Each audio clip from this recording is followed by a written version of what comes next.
It's still happy hour with John Gaskins. This round's on me. Well,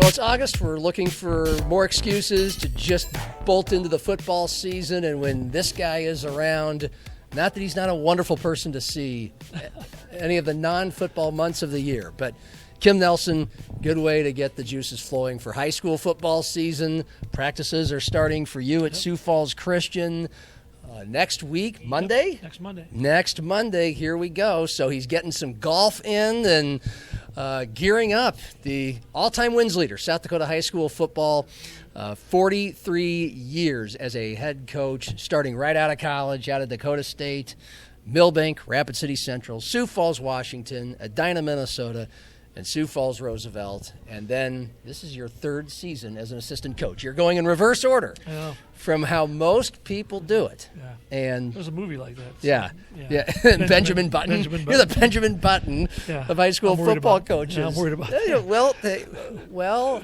no, you're supposed to get younger, though. Yeah, I know. Or do you feel like you're waiting for that to happen? Well, in all seriousness, look, Chargers win the state championship in your first year as an offensive coordinator with them under Jared Smith, who was an assistant of yours for a while at Roosevelt. And so that's why we brought you back on. If anybody wants to hear Kim's life story, we went through it. You were kind enough for well over an hour to go through all the stops and play all the hits. The 3 highlights of that. Yeah, oh, come on. But, you know, big thing happened since that chat about a year ago. You won the state title as an assistant, and so that's what we're here to mostly talk about, but also just the journey that year was. So in all sincerity, does it make you feel younger or keep you young to be an assistant coach and to keep going out there and doing it at a high level? Yeah, I don't know. I don't know. I mean, I feel the same. This is just what you do. This is what you do, and I don't know what I would do if I wasn't coaching, because I don't think I can ever get rid of that gene. I think it's kind of a sickness sometimes, you know, but I really like where I'm at, and the players are really good kids and good players, and the coaching staff is a bunch of good guys, and, you know, I don't have to do that. I really feel good about it when I see a message from the head coach, Jared Smith, about a fundraiser that's coming up that I don't have to organize. I bet. You know, and I don't even have to come half the time, and travel that he has to deal with, and concussion tests and all those kind of preseason things that are coming up now. That's not my deal. Yeah. So I'm, you know, watching some film and drawing some things in the dirt and having a little fun, you know, with my imagination. And we're going to have a coaches meeting probably this weekend and get ready for the practice coming up next week. And you know, I just really like football, and this gives me a chance to stay in it. And sometimes Jared even takes my advice and does what I want. Yeah, it sounds like it. And you know, before we dig into the football, what other things, you know, have you been able to do and enjoy and occupy some time with, because you don't have to be the head man running the show all year long? Yeah, I played more golf than I have in a long time. Yeah. And I'm not a good golfer. I just own golf clubs. Yeah. I just bought a new set of golf clubs. Yeah. And that's commitment. Here's the weird part about it. I always wanted to get fitted for the golf clubs, so they were the right length and the right everything for me. Yeah. I was sure that was the problem. And then I go to Osted's and to get myself measured, and I'm a regular everything. Every golf club I picked up, we tried a long one. No, I tried that regular one. Every club was regular. So I could have walked in and bought something off the shelf probably, and it would have fit me the same way. Yeah. And thinking that, you know, maybe the golf clubs would make a difference, and not yet. Not yet? No. Yeah. It still requires a little practice. That's the part that I'm not very good at. Yeah.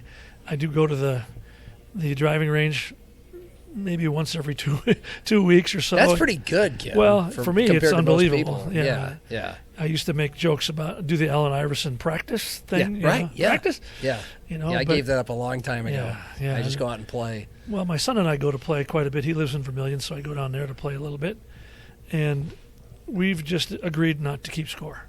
You know, so don't even ask me what I shoot because I don't know. And but then sometimes I get with guys that want to keep score, and I find out where I'm at, and I think I got to hit to the driving range pretty soon. Yes, but it's better to find out later, I guess. Yeah, it is. Than to worry about it. That's a tough thing, especially if you used to be a competitive golfer or you're just a competitive person. I'm the same way, where it's still, I'm getting better and better by the years, but it has had to slowly erode from my system. That if I have a big number early in the round, that it does not ruin the round. It should not ruin the day. I'm out here to have fun. And then I forget the we're score not working. Right. Yeah. But it can be tough to do if you're, especially if you're an ultimate competitor like you. Yeah, There's always a scoreboard. My golf career started in high school Yeah. because I was in a really small school. They only had 5 guys on the golf team, Yeah. and you could bring 6 to the match. Okay. So my father, being the coach at the same high school, not the golf coach, but he's told the golf coach, well, my son's got some clubs, he could go with you. Yeah. And so I went with the golf team to almost every match, and I was the 6th guy. And so if by chance somebody had a really terrible day, they could use my score. Yes. Never happened. Yeah. But no pressure. But I went along, and I got to Yeah. golf for free and Yeah. be with my buddies, and that was my golfing experience in high school. Yeah. So I was never really a golf person. Yeah. But I love playing, and if I got over losing golf balls, I don't mind that so much anymore. I used to throw my clubs when I was younger because Yeah. it was important, right? Yeah. Don't do that anymore. Good. Baby steps. Yep, not keeping score has really calmed me down quite a bit. Good. So that's some good advice for anyone out there. Yeah. Do you guys play happy golf? And what I mean by that could mean a lot of things. That means, alcohol could be involved. It could also mean, which can make a golf round much happier. It can also mean, it's a Rich Rosty term. Rich Rosty, the former voice of the Sioux Falls Storm, also caught a lot of high school football back in the day. Great guy. I remember him telling me that's the kind of golf he plays if he's playing by himself or his wife or anyone else. Is if he doesn't hit the ball where he wants to hit it, he'll put the ball where he wants it to be, where he wished he would have hit it. Winter rules all summer. His own one-man scramble, I guess. I do that once in a while. Okay, My basketball coach in college used to be the golf coach too, and he said the best club in your bag is your foot wedge. That's right. Never pass up a chance to use that. Yeah, that's right. Judge Smales. So I do that once in a while. There you go. Yeah. Well, you're not a lawyer, and you're not the president, and you're not, and no one's keeping track. So that's happy golf. That's good. So when you let's walk it back. Shortly after we had this conversation here at the Gateway Lounge. And by the way, before I forget, thank you Gateway Lounge for having us during. It's almost 2:00 when we're taping this. 2 to 7 every day. Twofers from 2 to 7. Jack, Captain, Tito's, and one other that I forget. But it's all twofers, 2 to 7 every day, even Sundays, NFL Sundays, the football games, glorious here at Gateway Lounge, just off of the I-29 41st Street exit. But when we were here a year ago, you were just about to get into this, and you're just going to see how this was going to go. You've had a good fit with Jared Smith. After a couple of years of or after one season of being at Roosevelt and being a freshman coach, you had decided, I want to work with varsity players, and Jared gave you a shot. Yeah. Jared told me after the season was over and you had won the state title that Kim Nelson, all-time wins leader, 43 years, all he's really known has been being a head coach. That you walked in and within 5 or 10 minutes talking to everybody in probably the weight room was the first time you saw everybody, that it had felt like you had been there for years. What did it feel like to you? What did you walk into? Yeah, it didn't feel like I'd been there for years, that's for sure. That's the way you made them feel. I'm glad. I'm glad. Uh-huh. But remembering learning their names, because I don't see them every day. Yeah. Until the season starts. I mean, in the off season was when I started going there, and I would only go up when there was a workout or something, 3 days a week, stay for an hour. When they're done, I go home. So trying to figure out who's who, and everybody's got, I've noticed, at this high school age, they all have similar names. Like Caden and Jaden and Cooper and Canyon. Yeah, I mean they're not like when I was growing up where it's John and Mike and Jim and Tom. nobody calls their kid that anymore. Eddie and Billy and Steve and Rick. Yeah. So George Carlin has a great bit about that, by the way. Yeah, it's funny you mentioned that. Yeah. Yeah. And one of our coaches is Darion Smith. Well, his oldest son is named Darion Jr., so I got that one figured out. But his next son is Dair, and the other boys I don't know because I'm not with them very much. Yeah. So, but it took me a year to learn how to say those and certainly how to spell them. Yeah. And that was the hard thing for me because I'd want to coach a kid, and maybe he's walking away from me and he can't really hear me, and I can't think of his first name, and I don't want to say, "Hey, you running back." Yeah. But I did sometimes. Yeah. And so I had to work on that, and that usually came easy for me as a head coach because I was always looking at the list of players. Yeah. And I was always dealing with players every day. Sometimes I'd have them in class, and I'm always in the weight room after school, so they're always there to see me there. I go to their basketball games, so I had to start going to Sioux Falls Christian basketball games and getting to know the guys that are playing basketball, the ones that are in the bleachers, and it took me a little while to do that. But I'm still working on it because, every year a new class of freshmen come up, and I don't know them either. Yeah. So I'm not very good at that. So I have to practice, and hopefully I'll get better. But that's the first obstacle, I think, for me. And then just, Jared and I have a lot of the same thoughts about football and a lot of the same philosophies, but not all the same. And we're using the same kind of offense, but he's changed the names of the plays. I used to use numbers all the time, and he uses words. He uses words for that, and I'm learning a new language, and I find I'm not a very good learner either. So I'm really sympathizing with assistant coaches that come in first year. Yeah. Never heard this language before, and I can't understand why they don't know it. And I've been running the same stuff for 25 years probably, with the same terminology, and I'm impatient. I was impatient with them, and I'm a lot more patient now with myself because I'm up in the press box calling plays, and it's all of a sudden it's 3rd and 10, and Jared's got on the sidelines, what do we got? And I'm looking at my 3rd and 10 list, and I go, I don't like any of those, and so I can't wing it very well. You know what I mean? Like when I was calling plays on the sidelines, I used to be able to I just had a play, because I'm right there. Yeah. And I've lost that a little bit, I think. I'm hoping that when I get more familiar with the players and the terminology, that it'll get easier. Okay. But I've had to kind of drop a different call sheet, and because of kind of Jared gave me his call sheet, and sometimes it looks like Japanese to me sometimes, and with all the words that are in there, and that used to be numbers for me. So, what was me? But it's still fun to call plays. Jared lets me do that quite a bit. But truth be told, when it's really getting tight, he likes to call them.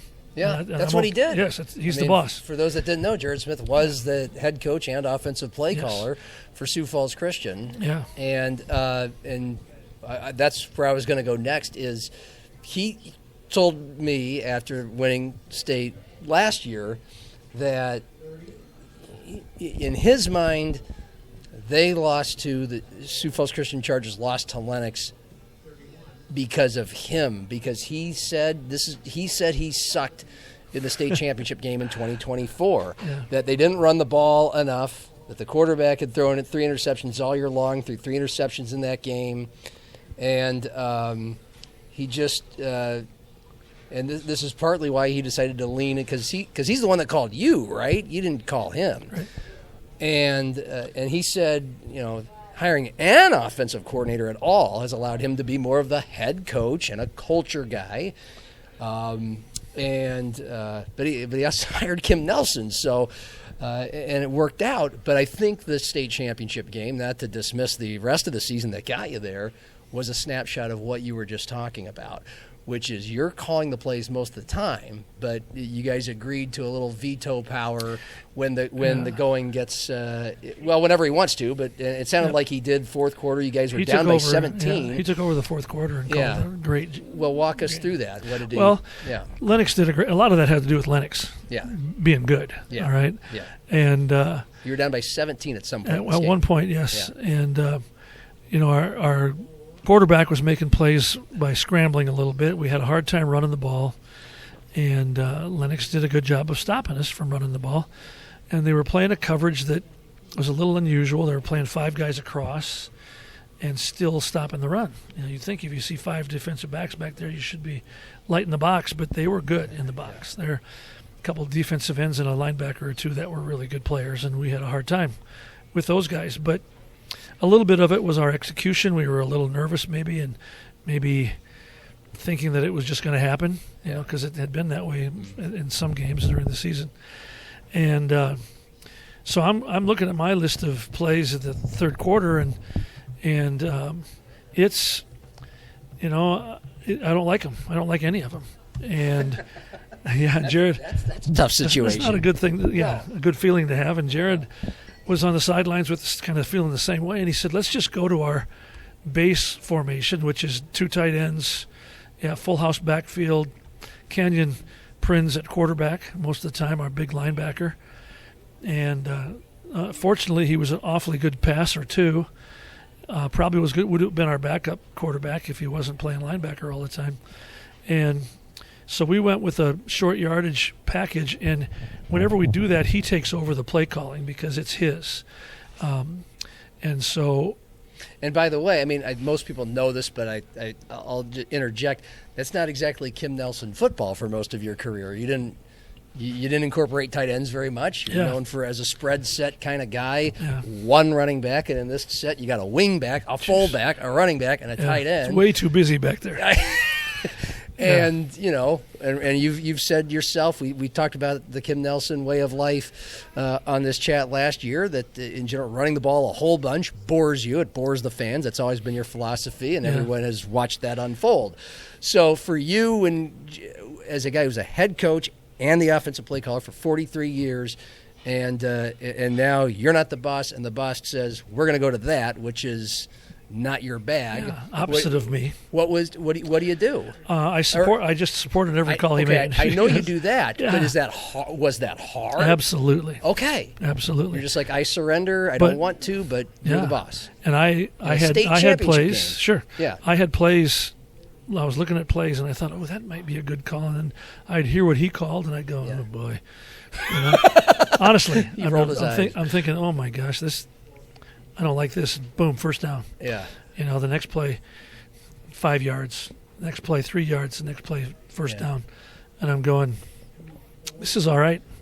It's boring. It's still boring to me. Until we scored. I mean, we scored one. I'm going to take credit for one touchdown pass. The second to the last touchdown pass. It was in the third quarter. And we just gotten a turnover. We just got an interception. And I said, we got to take a shot here.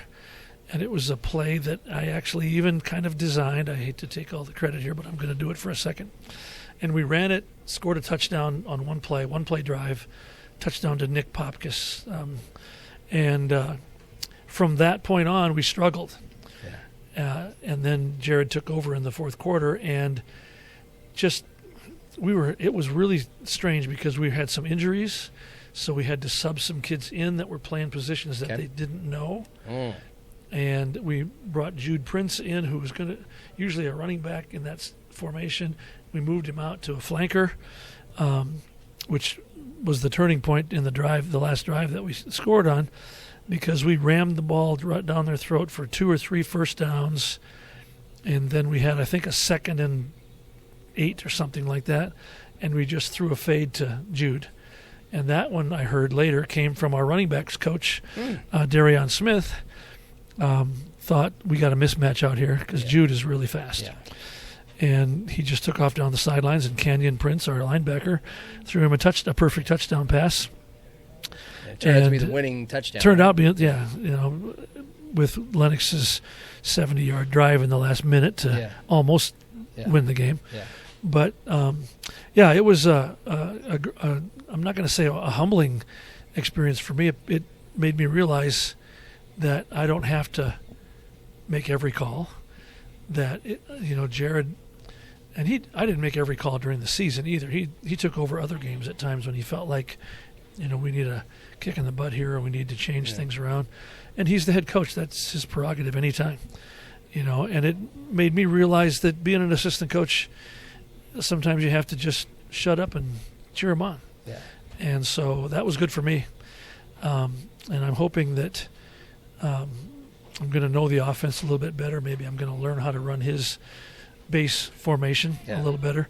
Or maybe, I don't know yet what we're going to do completely, because every year you got different players, so you change things, So we might not run the same exact formation as the base formation, but we don't have big running backs like we had last year. We have small, fast guys. Our quarterback's going to maybe be more of a runner this year. He's really fast and really smart. I think he'll take care of the ball and not get hurt. All right, that's that's the first prayer of the day. What's the name? Yeah, is it Cooper Strandy? Yeah, because he's back. He was a sophomore last year. He'll just be a junior, and he's really a good player. Okay, he's coming around. I want to get more into that, but I will backtrack to. First of all, I'm just curious in the moment in some of these games, including the state championship, when Jared decides he wants to take over the play calling.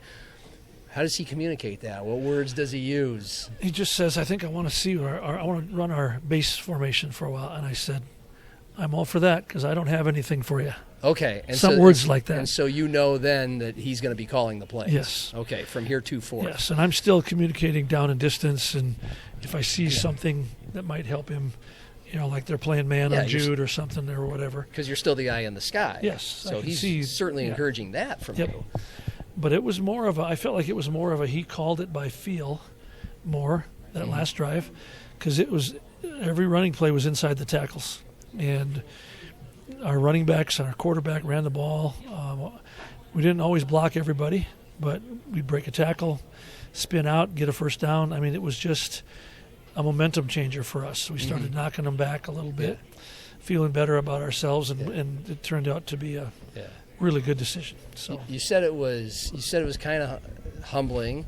Did it feel helpless? Like what kinds of feelings or emotions are you processing when, again, you're used to being the head man, you're used to calling offense all the time with full authority, and now here you are in a state championship, and it's a guy you've worked with for a long time and respect, but still, you're you. Does that what's that like to go through? Well, you just sit back and watch, and it's okay, or when I was a head coach, I always wanted more information from the press box. Yeah, I just never seemed like we got enough, and part of the deal was that we went through some years where we had coaching changes, and like Fredenberg went to be a head coach, and Vince Benedetto went to be a college or head coach at Jefferson, and Jared went to be a head coach, and so we've got guys that are, I think, getting better jobs, but not helping me out anymore. Yeah.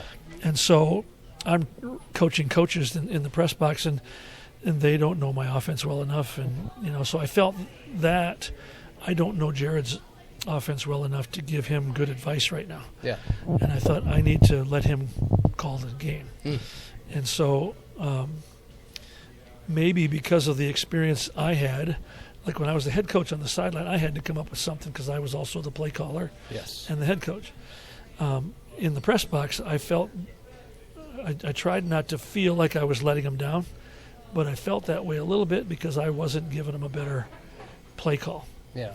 But I thought at the time to switch to the base formation was a good thing for us. I didn't say anything because I wasn't positive, but it turned out to be a really good thing, and Jared knew it really well, and we worked on it every week. And sometimes I thought we're wasting our time, but obviously not. Yeah. So I got to give Jared all the credit for that fourth quarter and bringing us back to win the game, and good for him. I was going to ask you the difference between coaching from the press box and on the field, especially calling plays, when, again, the field was what you were used to your whole career. You kind of explained some of it. Is there any more to it? The hardest part is not watching the ball. I mean, when I'm the head coach and I'm calling on the sidelines, I'm watching the ball anyway. Yeah. In the press box, I should be watching the defense. Yeah. I wanted my guys in the press box to be watching the defense. Okay. To see, and I sometimes would have two guys in the press box. One is assigned to watch the opposite side of the field, like the other hash. Yeah. And then one guy's closer. I mean, and I'm right there closer too. I can see what's going on there. I need somebody looking over to the other side of the field to see what's going on. And I had a really hard time training myself to do that. I still am not very good at it. Okay. But I have to try to get better at that, because I still called the game the same way I did when I was a head coach, and that was a lot of it by the seat of my pants. I mean, I would make a 20-play script. Yeah.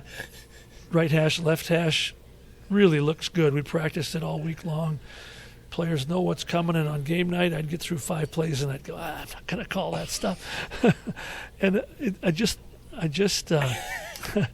I know, I feel like now I have to be better at believing in my script, and believing in the things that we did during the week, and believing in the things we saw in film. Unless the team that we're playing comes out in something that we never saw them do before, But it's different for me. I can see more of the field, but I'm not taking advantage of that like I should. And I hope I get better at that. It's very different. Yeah. When you're not the head coach and you're calling the plays up in the press box, you can see a lot, but you have to see the right things. Yeah. Yeah. So, do you miss the ability to communicate in person, face to face with your offense all the time? Between yes. How does every day. What is that? There's no solution to that. There's no. I tried to start the season by telling my quarterback, every time you come off, go grab a headset, and we'll talk. All right, because some of our coaches are like offensive coaches have headsets, and when we're on defense, they don't need them. Yeah. And so he just gets one of the receiver, like JT's headset a lot, and then he and I would talk. Well, that lasted about a game or two, and then I didn't have anything to say to him a couple times, so he didn't come over there after a while. And it's something that I need to get better at, having a kind of a guideline of things to cover. And I'm working on that right now. I want to, whenever I talk to my quarterback from the press box, these are the things I need to ask him in this order every time he comes off the field. Do you want to be in the press box, or is that just where Jared wants you to be? I need to be up there. You need to be up there. Yeah. Okay. I couldn't keep my mouth shut if I was on the sidelines. Yeah. And I try to. I don't like it when coaches are yelling at the referees and always yelling at the players. I mean, sometimes you have to yell at the players because they can't hear you. All right, but I would just be another noise. Yeah. And I'd rather learn how to be in the press box and be more of a contributor there than yelling at people. Gotcha. Right? So, by the way, I don't know, have you read the Stu Whitney's book about Bob Burns yet? No. Okay. No, I'd love to get it. I got to. I mean, it's wonderful. The war stuff, itself, is incredible, and then it transitions to a very decorated and colorful football career. And we had Stu on in June. We highly recommend folks listening to that conversation, which was all about the book, but certainly I recommend the book. Part of this was obviously his very last coaching stop at O'Gorman, leading the Knights to the first ever official state championship off of an actual tournament in the Dakota Dome. But one thing that blew me away was that he was the head coach, and he was coaching from the press box. Because he ran the offense. Yeah. He was the head coach calling plays from the booth. And I mean, he had Steve Keeter as an assistant. Yeah. I think Keeter was defense. He was to start with, I think. Yeah. But he had experienced assistants that could communicate with players, and so obviously he trusted them. But you don't hear about that happening too often. No, I tried it one time. You did? I tried it one time. When was this? Where was this? I was at I think it was maybe Roosevelt, but early when I was at Roosevelt, and I went up in the press box in Rapid City, and I was the only one there. Yeah. Because we couldn't take all of our coaches to Rapid City We only got one bus. Don't get me started. Okay. But so I was going to try it up in the press box. Okay. And I didn't make it to the first half. Yeah. I mean, in the middle of the second quarter, I'm running down the field, and I never did it again. Yeah. So it's a very important place, I think, and it's a very hard thing to do, to be good at seeing what you need to see from the press box. Josh Siegfried, when he coached with us at Roosevelt, was one of the best at that. Yeah. If he went to the press box, he was a defensive coordinator. Yeah. And he always came in at halftime and fixed things. He always knew what was going wrong, and he would fix it. And that's what I needed from people in the press box. I need them to be able to come down at halftime and say, hey, our wide zone's not working because we can't do this. Okay, I need to have more solutions for things that are not working. So I have to learn to watch different things. Yeah, okay. I got a couple more for you on the way out. Okay. For one, we don't need to go through the entire lay of the land of the team. You mentioned the quarterback Cooper Strandy is going to be back, but how do you feel? And you said there's going to be some different players, but you're preparing for the season as you start practice on Monday. How do you feel about what you got, at least with your offense? Well, Sioux Falls Christian. Pretty good. We have really good skill kids and good speed. Yeah. We basically have 4 receivers back that are. This doesn't mean anything if you don't know how we train, but they're going to run 21 miles an hour in high school, which is really good. They're going to run 4.6 or better in the 40. Our quarterback is that fast. Jude Prince is maybe our quickest guy. He's the one that. Yeah, he's the one that is hard to tackle. Really Grant Wassenaar, the future Drake Bulldog basketball player. We're hoping Brant's going to come out. Brant, yeah. We're working on him. He's got a lot of basketball going on. Right. But Jesse Whitty started at flanker last year. We lost all of our tight ends almost from last year. They were all seniors and played linebacker. But Ryan Dielman from the basketball team is a 6'9" tight end. So our quarterbacks can, if they can't see anybody open, look for the one helmet that's higher than everybody else. Okay. And throw it in his direction. He catches the ball really well, and is he played offensive line before too, but and we got another tight end or two that are pretty good too. And I think our skill guys are going to be as good as anybody. But to truly simplify it, returning quarterback, 1 year better, returning offensive coordinator, 1 year better, knowing the language a little bit better. What did you notice and like about Jared Smith just as a head coach? Oh, Jared is really the right guy for this job. All right, he's a very Christian man. He's very serious about that side of that thing, and that when you're in a school named Sioux Falls Christian, you need the right guy at the top of the list, and he's the right guy. He does a great job with the culture of our team. He does a great job. He hires parents to be coaches. Most coaches you would talk to would try to stay away from that as much as possible, but he's not afraid to have hard conversations with parents about their son and whether or not he's ready to play. I don't miss that. I bet you don't. And I don't think he likes it either, but he's good at it. He handles that situation really well. Yeah. He's allowed me to. He listens to my input. Good. And that helps. And sometimes he actually does what I think is good. Yeah. And so I feel like I'm valued, and I appreciate it. Good. Last one is a bigger picture look at Sioux Falls Metro football from a guy who's still coaching in it and knows plenty of the people coaching in it and working in it in the public school system of Sioux Falls and the grander thing. And, you're not too far removed from your days at Roosevelt. And, your nephew, Matt Zimmer, obviously has been at this a long time, so he's had some poignant remarks whenever we've brought this up about how, Brandon Valley and Harrisburg, the suburban schools, Sioux Falls Jefferson, almost a suburban school, and a brand new school that took a lot of your players and a lot of Roosevelt students away. Which naturally is going to happen when you build a new school. Yep. You got those three kind of on the periphery as some of the powers. Lincoln's really been crushing it as a public school in the middle of town with Jared the last few years.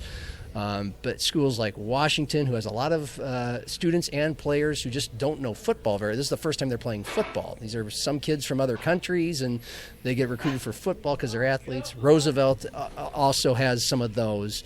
But it's been kind of the stronger getting stronger, and then the ones having a tougher time, it feels like it just gets tougher for them. Yeah. How do you look at it, and either how that came to be or how it can resolved, or are things cyclical or what? I kind of believe that they are. Yeah. I remember coaching at Washington. The big question then was who's going to beat O'Gorman. Yeah. And we complained about O'Gorman recruiting players. Well, it's a private school, and that's how they exist. Get over it. And I remember being in a couple coaches' meetings where we complained about this kid was being recruited away by O'Gorman, and this kid was thinking about going to O'Gorman. Some of our coaches were getting really frustrated. And Jim Trett, our basketball coach at the time, stood up in the meeting and he said, "Listen, guys, it's not going to change anytime soon. What we have to do is coach harder and beat them. Find a way to beat them." Yeah. And it just kind of resonated in my head at the same time. Like, yeah, I can complain about it all I want, but it's not going to change unless we beat them. And if we start beating O'Gorman on a regular basis, nobody ever beats them on a regular basis all the time, but our record when I was at Washington against O'Gorman and after that at Roosevelt was about 500 or so with O'Gorman. And so we couldn't say that they were stealing our kids because we were competitive with them all the time. When Roosevelt finally broke through and won the first state championship by a public school, that kind of opened the gates a little bit for everybody to realize that it's not just O'Gorman and Yankton and Brandon Valley, and so I think that needs to be, we got a new school now. A lot of that changed the boundaries. We're getting kids from different places. Right now, Roosevelt's not getting a lot of athletes coming through their school. They have the same numbers of kids, but they're not getting the athletes. And I hope for their sake that it's a cyclical thing and that it's going to gradually work its way around to being more equal. But I don't know we can't go recruit kids from other public schools. That's not right. It'd be easy to say, well, we need to move the boundaries here. Well, are you going to go through every household and see who has athletes in their house? Right. I mean, you just got to do the best you can with the boundaries and take what comes. And I think eventually it's going to turn around. I hope it does, because it's more fun when everybody's pretty good. Yeah. And you never know who's going to win. Right. And nobody likes to get their butts kicked 50-0 at home against an arch rival. Yeah. So those are tough games. And it's interesting you bring up O'Gorman, because that's the one school I didn't mention, and yet here they are almost every year. They just kind of sneak around and still win some games and pull out a state title or go to a state final once every few years. And now we're in a place where there's a lot more just recruiting and open enrollment, and anybody can go anywhere. That playing field has been leveled, but yet still the Poppingas figure out a way to be uber competitive with lesser enrollment. And one other point I'll add is, hey, Lincoln and Jared Fredenberg, his first 2, 3, 4 years, it was rough. They were in a terrible spot, and he just grinded. Yep. And now some players want to go play there, and they win a bunch. Yep. One thing I've learned being at Sioux Falls Christian, though, is that kids that go to private schools are different, because they're all coming from successful families. Usually the parents are both together still. Both professionals are working and have really high expectations for their kids in everything they do. In the public schools, it's a little different. We have a lot of those kids too, but we have a lot of kids that are coming from a really tough background, and it's hard to get them to come to the weightlifting in the summer. It's hard to get them to come to all the summer practices and showing up, regularly, because they maybe have one car for the whole family, or maybe mom's working, dad's gone, she can't get them there. They live too far away. It's a different thing, and that. I've learned that in private schools, you don't have those problems. There are other problems, but you don't have those problems where the kids always show up to things, and they'll always come to your camp because they can afford to pay for it. I used to give scholarships for my camp for all of our kids. If they couldn't pay, we'd let them go for free. And you have to try to do things like that to help them out, but you're also a public school, and you can't give things away. You can't pay for things. You can't, you know what I mean? It's a very different atmosphere and a very different culture. But I'm lucky to be where I am right now, and I'm cheering for Roosevelt. I'm cheering for Washington and all the public schools in Jefferson and Lincoln and sometimes even O'Gorman. Wow, now that's news. I know. That's a surprise. Yeah. This was wonderful, and you've certainly earned it to be in a spot where that harder stuff comes easier. Thrilled with your success. You seem happy. Yeah. And you're in football, and you're in a good spot. I'm in football, doing it. man. Yeah. So I know you'll be watching some stuff and taking some notes and drawing up some new plays and applying them over the next month, and good luck. And I just want to say that all the plays that don't work came from Jared and not from me. He's Kim Nelson. That's a good way to walk it off here from the Gateway Lounge as we get closer to high school football season here on Happy Hour. Thanks, you, Kim. John. Cheers.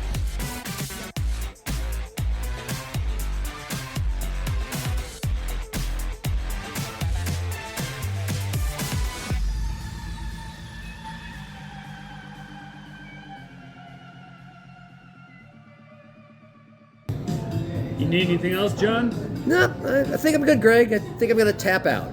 All right. Have a good night.